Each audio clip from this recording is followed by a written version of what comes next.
ನಮಸ್ಕಾರ. ವನಜಾ ಮಲ್ನಾಡ್ ಬಂದಾಯ್ತು. ಹೊಸ ವಿಡಿಯೋ ತಂದಾಯ್ತು. ಬನ್ನಿ ಇವತ್ತು ಅನುಪಮ ಸೀರಿಯಲ್ಲು ಹೇಗೆ ಮೂವ್ ಆಯಿತು, ಏನು ಸ್ಟೋರಿ ನೋಡೋಣ. ಅನುಪಮ ಸೀರಿಯಲಲ್ಲಿ ಇವತ್ತು ದೀಪಾವಳಿ ಆಚರಿಸ್ತಾ ಇದ್ದಾರೆ ಗ್ರ್ಯಾಂಡಾಗಿ. ಮತ್ತು ಓಲ್ಡ್ ಲೇಡಿಗಳೆಲ್ಲ ಮನೇಲೇ ಇರೋದು, ಮತ್ತು ಹುಡುಗರೆಲ್ಲ ಹೋಗೋದು ಪಾರ್ಟಿ ಮಾಡೋಕ್ಕೆ ಅಂದ್ಕೊಂಡು ಎಲ್ಲ ಹೊರಟಿದ್ದಾವೆ. ಆದರೆ ಅಜ್ಜಿ ಬಿಡ್ತಾ ಇಲ್ಲ. ಅಜ್ಜಿ ಹೆಣ್ಮಕ್ಳು ಹೋಗೋದು, ಹೆಣ್ಮಕ್ಳೆಲ್ಲ ಕಳಿಸೋದು ಬೇಡ ಆಚೆಗೆ ಅಂತೇಳ್ಬಿಟ್ಟು. ಆದರೆ ಅನುಪಮನ ಪರ್ಮಿಷನ್ ತಗೊಂಡು ಇಲ್ಲ ನಾವು ಹೋಗಬೇಕು ಅಂತೇಳಿ ಮಕ್ಕಳೆಲ್ಲ ಹೊರಟಿದ್ದಾರೆ. ಆದರೆ ಪೂ ಅನುಪಮ ಹೇಳ್ತಾಳೆ, ವರ್ಷದ ಒಂದು ಹಬ್ಬ ಪೂಜೆ ಮುಗಿಸ್ಕೊಂಡೇ ಹೋಗಬೇಕು ನೀವು, ಹಂಗೆಲ್ಲ ಹೋಗಂಗಿಲ್ಲ ಅಂತ ಹೇಳ್ತಾಳೆ. ಆಮೇಲೆ ಎಲ್ಲವೂ ಒಂದು 3 ಹೆಣ್ಮಕ್ಳು 3 ಗಂಡು ಮಕ್ಕಳು ಎಲ್ಲರೂ ಒಟ್ಟಿಗೆ ಸೇರಿ ಹೋಗೋದು ಅಂತ ಎಲ್ಲ ಪ್ಲ್ಯಾನ್ ಮಾಡ್ಕೊಂಡಿದ್ದಾವೆ. ಬಟ್ಟೆ ಬೇರೆ ಎಲ್ಲ ಪ್ಯಾಕ್ ಮಾಡ್ಕೊಂಡು ಇಟ್ಕೊಂಡವೆ. ಎಲ್ಲರೂ ಅಲ್ಲಿ ಡ್ಯಾನ್ಸ್ ಮಾಡೋಕ್ಕೆ ಪಬ್ಬಲ್ಲಿ ಎಲ್ಲ ರೆಡಿ ಮಾಡ್ಕೊಂಡಿದ್ದಾವೆ. ಅವರಿಗೆ ಬಟ್ಟೆ ತಗೊಂಡು ಹೋಗ್ತೀವಿ ಅಂತ ಇಲ್ಲ, ಇಲ್ಲೇ ಹಾಕೊಂಡಿದ್ದೀವಲ್ಲ ಇವೇ ಬಟ್ಟೆ ಅಂದ್ಕೊಂಡು ಹೊರಟಿದ್ದಾವೆ ಎಲ್ಲ ರೆಡಿಯಾಗಿ ಹೊರಟವೆ. ಮತ್ತು ರಾಯಿನೂ ಹೊರಟಿದ್ದಾಳೆ, ಪ್ರೇಮನೂ ಹೊರಟವನೆ, ಎಲ್ಲ ಹೊರಟವ್ರೆ. ಎಲ್ಲ ಹೊರಟು ಹೋಗೋಣ ಅನ್ನೋಷ್ಟರೊಳಗೆ ಪೂಜೆ ಮಾಡೇ ಹೋಗಬೇಕು ಅಂತ ಆಯಿತಾ. ಆಮೇಲೆ ಸರಿ ಅಂತೇಳ್ಬಿಟ್ಟು ಎಲ್ಲ ನಿಂತ್ಕೊಂಡು ಪೂಜೆ ಮಾಡ್ತಾರೆ. ಅನುಪಮ ಪೂಜೆ ಮಾಡ್ತಾಳೆ, ಎಲ್ಲರಿಗೂ ಪ್ರಸಾದ ಮತ್ತು ತೀರ್ಥ ಎಲ್ಲ ಕೊಡ್ತಾಳೆ. ಎಲ್ಲರೂ ಪೂಜೆ ಮಾಡಿ ಆಮೇಲೆ ರಾಯಿ ಏನು ಮಾಡ್ತಾಳೆ, ಅವಳು ದುಡ್ಡಲ್ಲಿ ಒಂದು ಮುತ್ತಿನ ಹಾರನ ತಂದು ದೇವರಿಗೆ, ಕೃಷ್ಣನಿಗೆ ಇದು ನನ್ನ ಕಾಣಿಕೆ, ನೀನು ಅಲ್ಪಿಸ್ಕೋಬೇಕು ಅಂತ ಹಾಕ್ತಾಳೆ. ಹಾಕಿ ಕೈ ಮುಗ್ದು ಹೋಗ್ತಾಳೆ. ಅದನ್ನು ಅನುಪಮ ಆ ಕಡೆಯಿಂದ ಪ್ರಸಾದ ಕೊಟ್ಕೊಂಡ್ಬಂದು ಅದನ್ನು ನೋಡ್ತಾಳೆ. ಈ ಮುತ್ತಿನ ಸರ ಎಲ್ಲಿಂದ ಬಂತು ಇದು ಅಂತ. ಅಯ್ಯೋ, ಮುತ್ತಿನ ಸರ ರಾಯಿ ಹಾಕಿರೋದು ಕಾಣಿಕೆ ದೇವರಿಗೆ ಅಂತ. ಹೌದಾ, ಚೆನ್ನಾಗಿದೆ, ತುಂಬ ಚೆನ್ನಾಗಿದೆ, ಇದನ್ನು ನಾನೇ ಇಟ್ಕೋತೀನಿ, ನಾನೇ ಹಾಕೋತೀನಿ, ಹಿಂಗೆಲ್ಲ ಮಾತಾಡ್ತಾ ಇರ್ತಾಳೆ. ಅಂದರೆ ಮಗಳು ಹಾಕಿದಾಳಲ್ಲ ಅಂತೇಳ್ಬಿಟ್ಟು. ಈ ಕಡೆ ಧನು ಮತ್ತು ಪಾವನಿ ಮತ್ತು ಖುಷಿ ಇವರೆಲ್ಲ ಹುರ್ಕೋತಾ ಇರ್ತಾರೆ. ಹಬ್ಬ ಅನ್ನೋದು ಕಾಣ್ದೇ ಇವ್ರು ಬರೀ ಯಾವಾಗಲೂ ಜಗಳ ರಂಪಗಳು ಇವೆ. ಯಾವಾಗಲೂ ದ್ವೇಷ, ಅವಳ ಮೇಲೆ, ಅನುಪಮ ಮೇಲೆ ದ್ವೇಷ ಸಾಧಿಸೋದೇ ಇವ್ರ ಕೆಲಸ ಆಗಿರುತ್ತೆ. ಹಾಗಾಗಿ ಯಾವಾಗಲೂ ದ್ವೇಷ ಸಾಧಿಸೋದೇ ಆಗುತ್ತೆ. ಈ ಹುಡುಗಿ ಬರೀ ದಪ್ಪ ಇದೆ, ಅದಕ್ಕೆ ಅವ್ರ ಅಮ್ಮ ಹೇಳ್ತಾಳೆ, ಸಾಕ್ಷಿ ಮತ್ತು ನೀನು ಸ್ವೀಟ್ ತಿನ್ನೋಕ್ಕೋಸ್ಕರ ಹೋಗ್ತಾ ಇರೋದು, ಹಲ್ವ ಎಲ್ಲ ಇರುತ್ತಲ್ಲ ಅದು ತಿನ್ನೋಕ್ಕೆ ಹೋಗ್ತಾ ಇದೀಯಾ ಅಂಥೇಳಿ. ಆ ಹುಡುಗಿ ಮುಖ ಎಷ್ಟು ಅಗಲ ಮಾಡ್ಕೊಳ್ಳುತ್ತೆ. ಖುಷಿ ಹಂಗಂತ ಅಂದ ತಕ್ಷಣವೇ. ಆಮೇಲೆ ಅವಳು ಅನುಪಮ ಏನೂ ಅನ್ನಕ್ಕೆ ಹೋಗಲ್ಲ, ಅವಳು ಸುಮ್ಮನೆ ಆಗ್ತಾಳೆ. ಏಕೆಂದರೆ ಖುಷಿ ಇವಾಗ ಬೇರೆ ಥರನೇ ಆಗ್ಬಿಟ್ಟಿದ್ದಾಳೆ. ಹಾಗಾಗಿ ಅವಳ ತಂಟೆಗೆ ಹೋಗಲ್ಲ, ಸುಮ್ಮನಾಗಿದ್ದಾಳೆ. ಅನುಪಮ ಪೂಜೆ ಎಲ್ಲ ಮಾಡಿ ಹಾಡು ಹೇಳಿ ಎಲ್ಲ ಆಯಿತು. ಇವಾಗ ಅವರಿಗೆ ಪ್ರಸಾದ ಎಲ್ಲ ಕೊಟ್ಬಿಟ್ಟು ಅವರು ನಾವು ಪಾರ್ಟಿಗೆ ಹೋಗಿ ಬರ್ತೀವಿ ಅಂತ ಎಲ್ಲ ಹೊರಡ್ತವೆ. ಇವನು ಪ್ರೇಮು ಜೀಪ್ ತಗೊಂಬಂದಿರ್ತಾನೆ, ತುಂಬ ದೊಡ್ಡದು ಜೀಪು. ದಿನ ಒಂದೊಂದು ತಗೊಬತ್ತೀಯಲ್ಲ, ಎಲ್ಲಿಂದ ತತ್ತೀಯ ಅಂತ ಕೇಳ್ತಾನೆ. ಅದಕ್ಕೆ ರಾಯಿ ಅಂತಾಳೆ, ಎಲ್ಲ ಕತ್ಕೊಬಂದಿದ್ದಾನೆ ಅಂತ.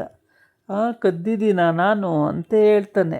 ಆಮೇಲೆ ಎಲ್ಲರೂ ಕುತ್ಕೊಂತಾರೆ, ಓಪನ್ ಜೀಪು, ಎಲ್ಲ ಕೂಗಾಡ್ಕೊಂಡು ಕಿರ್ಚಾಡ್ಕೊಂಡು ಹೋಗ್ತಾರೆ. ಆಗ ತುಂಬಾ ಚೆನ್ನಾಗಿರುತ್ತೆ. ಎಲ್ಲರೂ ಕೂಗೋದು, ಕಿರ್ಚೋದು ಮಾಡೋದು, ಮತ್ತು ಎಲ್ಲ ಹೊರಡ್ತಾರೆ ಆಚೆಗೆ. ನನಗೇನ ಕಳಿಸೋದು ಬೇಡ ಅನ್ನಿಸ್ತಾ ಇದೆ, ಅನುಪಮ ಹೇಳಿದ್ದು ಕೇಳಿಸ್ತಾ ಇಲ್ಲ, ನನಗೆ ಕಳಿಸೋದೇ ಬೇಡ ಅನ್ನಿಸ್ತಾ ಇದೆ ಅಂತ ಹೇಳ್ತಾಳೆ ಅವಳು ಲಲಿತಾ ಅಜ್ಜಿ. ಅದಕ್ಕೆ ಅನುಪಮ ಹೇಳ್ತಾಳೆ, ಇಲ್ಲ ಹೋಗಿ ಬರಲಿ, ಅವ್ರಿಗೂ ಒಂದು ಎಂಟರ್ಟೈನ್ಮೆಂಟ್ ಬೇಕು, ಹೋಗಿ ಬರಲಿ, ಯಾವಾಗಲೂ ಕೆಲಸ ಕಾಲೇಜು ಅಂತಲೇ ಇರ್ತಾರಲ್ವ, ಇವತ್ತಾದರೂ ಎಂಜಾಯ್ ಮಾಡಲಿ ಬಿಡಿ ಅತ್ತೆ ಅಂತ ಕಳಿಸ್ತಾಳೆ. ಆಮೇಲೆ ಎಲ್ಲ ಹೋಗ್ತಾರೆ ಅವರು. ಆಮೇಲೆ ದೇವರು ಸ್ತೋತ್ರ ಹೇಳ್ಕೊಂಡು ಇವರು ಮನೆಯಲ್ಲಿ 4-5 ಜನ ಲೇಡೀಸ್ ಇರ್ತಾರಲ್ವ, ಇವರೆಲ್ಲರೂ ಜ್ಯೂಸ್ ಎಲ್ಲ ಮಾಡಿಕೊಂಡು, ಇವ್ರೂ ಹಬ್ಬದ ಅಡುಗೆ ಮಾಡಿಕೊಂಡು, ಇವರು ಊಟ ಮಾಡಿಕೊಂಡು, ಇವರು ಜಾಲಿಯಾಗಿ ಮನೇಲಿರ್ತಾರೆ. ಆ ಹುಡುಗರೆಲ್ಲ ಅಲ್ಲಿ ಹೋಗಿದ್ದಾವೆ. ಹೋಗ್ಬಿಟ್ಟು ಎಲ್ಲ ಡ್ರೆಸ್ ಚೇಂಜ್ ಮಾಡಿಕೊಂಡು ಜಿಂಗಿಲಾಲ ಸಿಕ್ಕಾಪಟ್ಟೆ ಕುಣಿಯೋದು ಎಲ್ಲ ಇರುತ್ತೆ. ಎಲ್ಲದು ಎಂಜಾಯ್ ಮಾಡ್ಕೊಂಡು ಸಖತ್ತು ದಿಲ್ದಾಲಾಗಿ ಖುಷಿಯಾಗಿರ್ತವೆ. ಖುಷಿಯಾಗಿ ಆಮೇಲೆ ಅದೆಲ್ಲ ಮುಗಿಸ್ಕೊಂಡು ಇನ್ನೂ ಮನೆಗೆ ಬಂದಿಲ್ಲ ಅವು. ಇಲ್ಲಿ ನೈವೇದ್ಯಕ್ಕೆ ಎಲ್ಲ ಸಜ್ಜಿಗೆ ಮಾಡಿದ್ದಾಳೆ, ಮತ್ತು ಅಕ್ಷತೆಗಳು, ಸಜ್ಜಿಗೆ, ಹೂವು, ಅಲಂಕಾರ ಎಲ್ಲ ಮಾಡಿದ್ದಾರೆ ದೇವರಿಗೆ. ತುಂಬ ಚೆನ್ನಾಗಿ ಮಾಡಿದ್ದಾರೆ. ಕೃಷ್ಣನ ಅವರು ಯಾವಾಗಲೂ ಪೂಜೆ ಮಾಡೋ ಅಂಥ ದೇವ್ರು ಯಾವುದಪ್ಪ ಅಂದರೆ ಕೃಷ್ಣ. ಯಾವಾಗಲೂ ಕೃಷ್ಣ ರಾಧಾ ಕೃಷ್ಣ ರಾಧಾ ಇಷ್ಟೇ ಅಂತಿರ್ತಾರೆ. ಬೇರೆ ದೇವ್ರ ಹೆಸರೇ ಹೇಳಲ್ಲ. ಹೇಳಬೇಕು ಅಂದರೆ ಬರೀ ಕೃಷ್ಣ ಅನ್ನೋದೇ. ಯಾವಾಗ ನೋಡಿದ್ರು ಕೃಷ್ಣಂದೇ ಜಪ ಮಾಡ್ತಿರ್ತಾಳೆ. ಏನೇ ಕೇಳ್ಕೊಳ್ಳೋದಾದರೂ ಕೃಷ್ಣನ್ನೇ, ಏನೇ ಬೇಡೋದಾದರೂ ಕೃಷ್ಣನ್ನೇ. ಆ ಥರ ಅವ್ರದ್ದು ಸಂಪ್ರದಾಯದ ಥರ ಕೃಷ್ಣನೇ ಯಾವಾಗಲೂ ಅನ್ನಂಗೆ. ಪೂಜೆ ಎಲ್ಲ ಆಯಿತು, ಕೈ ಮುಗಿದು ಅಡ್ಡ ಬಿದ್ದಿದ್ದೆಲ್ಲ ಆಯಿತು. ಎಲ್ಲ ಕೆಲವ್ರು ಬಂದವರೆಲ್ಲ ಅವ್ರವ್ರ ಮನೆಗೆ ಹೊರ್ಟೋಯ್ತಾರೆ. ಆಮೇಲೆ ಈ ಫ್ಯಾಮಿಲಿ ಸಮೇತ ಇರೋರು ಅಲ್ಲೇ ಇರ್ತಾರೆ. ಅನುಪಮ ಪೂಜೆ ಮಾಡೋದು ಯಾವಾಗ್ಲೂ ಏನು ದೇವ್ರು ಎದ್ದು ಬಂತು ಅನ್ನಂಗೆ ಅವಳು ಯಾವಾಗಲೂ ಪೂಜೆ ಮಾಡ್ತಾಳೆ, ಹಾಡು ಹೇಳ್ತಾಳೆ. ಕೆಲವೊಂದು ಕಡೆ ಡ್ಯಾನ್ಸ್ ಮಾಡೋದಾದರೆ ಡ್ಯಾನ್ಸ್ ಮಾಡ್ತಾಳೆ. ಸಖತ್ತು ಇಂಟ್ರೆಸ್ಟಿಂಗ್ ಆಗಿರುತ್ತೆ. ಪ್ರತಿ ದಿವಸನೂ ಏನಾದರೂ ಒಂದು ಪೂಜೆ ಇದ್ದೇ ಇರುತ್ತೆ. ಅನುಜ್ ಅಂತೂ ಇನ್ನೂ ಬಂದಿಲ್ಲ, ಎಲ್ಲಿದ್ದಾನೋ ಗೊತ್ತಿಲ್ಲ. ಈ ಮಕ್ಕಳೆಲ್ಲರೂ ರೆಡಿಯಾಗಿ ತುದಿ ಕಾಲಲ್ಲೇ ನಿಂತವ್ರೆ ಹೋಗೋಕ್ಕೆ. ಅಲ್ಲಿ ಪಪ್ಪು ಅಥವಾ ಡ್ಯಾನ್ಸು ಏನೋ ಒಂದು ಪ್ರೋಗ್ರಾಮು ಆ ಥರ ಮಾಡಿಕೊಂಡು ಹೋಗೋಕ್ಕೆ ಅಂತೇಳಿ. ಆಮೇಲೆ ಅಜ್ಜಿ ಶಂಖ ಊದಿದ್ದೆಲ್ಲ ಆಯಿತು. ಪೂಜೆ ಶಂಖ ಅಜ್ಜಿ ಚೆನ್ನಾಗಿ ಊದುತ್ತೆ ಶಂಖನ. ಹಿಂಗೆ ಇವ್ರ ಮನೆಗಳಲ್ಲಿ ಸೆಲೆಬ್ರೇಷನ್ನು ಪ್ರತಿ ಸಲನೂ ಏನಾದರೂ ಒಂದೊಂದು ಈವೆಂಟು ಕಾರ್ಯಕ್ರಮಗಳು ಅಥವಾ ಯಾವುದಾದ್ರು ಒಂದು ದೇವಸ್ಥಾನದಲ್ಲಿ ಪೂಜೆ ಅಥವಾ ಮನೇಲಿ ಏನಾದರೂ ಒಂದು ಫಂಕ್ಷನ್ನು ಏನಾದರೂ ಒಂದು ಇಟ್ಕೊಂಡಿರ್ತಾರೆ. ಪ್ರತಿ ದಿವಸನೂ ಒಂದೊಂದು ಫಂಕ್ಷನ್ ಇದ್ದೇ ಇರುತ್ತೆ ಅನುಪಮ ಸೀರಿಯಲಲ್ಲಿ. ಆಮೇಲೆ ಪ್ರೇಮು ಅಜ್ಜಿ ಹೇಳ್ತಾಳೆ ಪ್ರೇಮ್ಗೆ, ಬರೀ ಹೆಣ್ಮಕ್ಳು ಹೋಗ್ತಾ ಇರೋದು, ಹೆಂಗೆ ಕಳಿಸೋದು ಬೇಡ ಅಂತೇಳಿ. ಇವರಿಬ್ಬರೇ ಗಂಡ್ಮಕ್ಳು, ಇನ್ನೆಲ್ಲ ಹೆಣ್ಮಕ್ಳು, ಇವು ಕಳಿಸೋದೇ ಬೇಡ ಅಂತ ಅಜ್ಜಿ ಹೇಳ್ತಾಳೆ. ಅದಕ್ಕೆ ಇವನು ಹೇಳ್ತಾನೆ, ನಾನಿದ್ದೀನಲ್ಲ ಜೋಪಾನ ಕರ್ಕೊಂಬರ್ತೀನಿ ಬಿಡಿ, ನೀವೇನು ಭಯಪಡಬೇಡಿ ಅಂತ ಹೇಳ್ತಾನೆ. ಜೋಪಾನಾಗೆ ಅಂದರೆ ಹೆಂಗಪ್ಪ, ನೀನು ಎಲ್ಲಿ ಹೋಗ್ದಂಗೆ ಇವ್ರನ್ನೇನು ಕಾಯ್ಕೊಂಡು ಕೂರೋಕ್ಕಾಗುತ್ತಾ? ಹೇಳಿದ್ರೆ ಕೇಳಲ್ಲ, ಬೇಡ ಇಷ್ಟೊತ್ತಲ್ಲೆಲ್ಲ ಅಲ್ಲಿ ಹೋಗೋದು ಅಂತಂದರೆ, ಇಲ್ಲ ಹೋಗ್ತೀವಿ ಅಂತಾಳೆ. ಏನು ಕತೆನೋ ಹಿಂಗೆ ಹೇಳಿರು ಕೇಳಲ್ಲ ಈ ಮಕ್ಕಳುಗಳು ಅಂತೇಳಿ ಬೈತಾ ಇರ್ತಾಳೆ. ಆಮೇಲೆ ಎಲ್ಲರೂ ರೆಡಿಯಾಗಿ ಸ್ವಲ್ಪ ಬ್ಯಾಗು ಗೀಗು ತಗೊಂಡು ಎಲ್ಲ ರೆಡಿಯಾಗಿ ಹೊರಟವ್ರೆ. ಎಲ್ಲ ಹೊರಟ್ರು ಇವಳಿಗೆ ಲಲಿತಾ ಅಜ್ಜಿಗೆ ಹೆಣ್ಮಕ್ಳ ಮೇಲೇ ಅನುಮಾನ.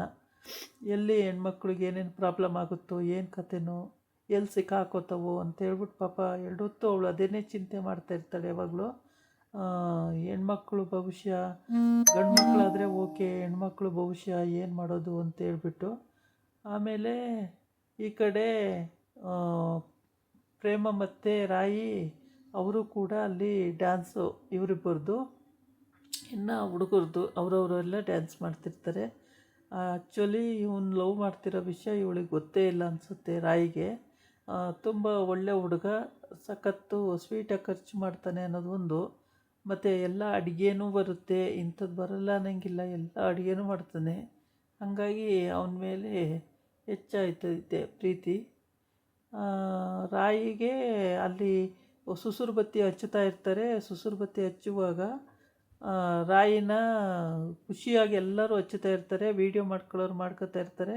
ಆದರೆ ರಾಯಿನ ಸುಸುರು ಬತ್ತಿ ತಗೊಂಡು ಹಚ್ಚಬೇಕಾದ್ರೆ ಕಾಲು ತುಳಿದ್ಬಿಡ್ತಾನೆ, ಬೇಕು ಅಂತಲೇ ತುಣಿತಾನೆ. ಆವಾಗ ಅವಳು ಸರಿ ಬೈತಾಳೆ. ಬೈದ್ರೂ ಇವನೇನು ತಲೆನೇ ಕೆಡಿಸ್ಕೊಳ್ಳಲ್ಲ, ಆಹಾಹಾ ಊಹು ಅಂತೇಳಿ ಜೋರಾಗಿ ಇದು ಮಾಡ್ತಲೇ ಇರ್ತಾನೆ. ಅವಳು ಎಷ್ಟೇ ಬೈದ್ರಲ್ಲ, ಎಷ್ಟೇ ತಿರ್ಪುರ್ಲಾಗ ಹಾಕಿದ್ರೂ ಅವನೇನು ಹೇಳೋದು ಇಲ್ಲ, ನಾನು ತುಣಿದೆ ಅಂತಲೂ ಹೇಳಲ್ಲ, ಏನಿಲ್ಲ, ಸರಿಯಾಗಿ ತುಣಿದ್ಬಿಟ್ಟಿರ್ತಾನೆ. ಕಾಲು ಮಾತ್ರ ಅವಳಿಗೆ ಸಖತ್ತು ಉರಿಯಾಗಿರುತ್ತೆ, ಅಷ್ಟು ಜೋರಾಗಿ ತುಣಿದಿರ್ತಾನೆ. ಅದನ್ನು ಅವಳು ತಮ್ಮದಿರು ಯಾರು ಎತ್ತಿ ಇಡ್ತಾರೆ. ಹೀಗೆ ಮತ್ತು ಇವರು ಅತ್ತೆ ಸೊಸೆ ಕೂತ್ಕೊಂಡು ಎಲ್ಲ ಊಟ ಎಲ್ಲ ಆದಮೇಲೆ ಮಾತುಕತೆ ಆಡಿಕೊಂಡು, ಜೊತೆಗೆ ಅದನ್ನು ಮತ್ತು ಪಾವನಿ ಎಲ್ಲರೂ ಕೂತ್ಕೊಂಡು ಮಾತುಕತೆ ಆಡ್ಕೊಂಡು ಕೂತಿರ್ತಾರೆ. ತುಂಬ ಖುಷಿಯಾಗಿ. ಯಾವಾಗ್ಲೂ ಅನುಪಮ ತೀರಾ ಸಿಟ್ಟು ಬರೋದು ಕಡಿಮೆ ಅವಳಿಗೆ. ವ್ಯವಹಾರ ಸುಳ್ಳು ಹೇಳಿದಾಗ ಅಥವಾ ಏನೋ ಒಂದು ಮಾಡಿದಾಗ ಸುಳ್ಳು ಆ ಥರ ಅವಳಿಗೆ ಬೇಜಾರಾಗುತ್ತೆ ಹೊರತು, ಇಲ್ಲ ಅಂದರೆ ಅವಳು ಕೋಪನೇ ಮಾಡ್ಕೊಳ್ಳಲ್ಲ. ಯಾವಾಗಲೂ ಯಾರು ಮಾತಾಡ್ಸಿದ್ರು ನಗ್ತಾನೆ ಇರ್ತಾಳೆ, ಅಷ್ಟು ಖುಷಿಯಾಗಿರ್ತಾಳೆ. ಯಾವಾಗಲೂ ಕೋಪ ಮಾಡ್ಕೊಳ್ಳೋಂಥ ಹುಡುಗಿ ಅಲ್ಲ. ತುಂಬ ಚೆನ್ನಾಗಿದೆ. ಇದಾಗಿತ್ತು ಇವತ್ತಿನ ವಿಡಿಯೋ. ನಾಳೆ ಇನ್ನೊಂದು ವಿಡಿಯೋ ಜೊತೆ ಬರ್ತೀನಿ.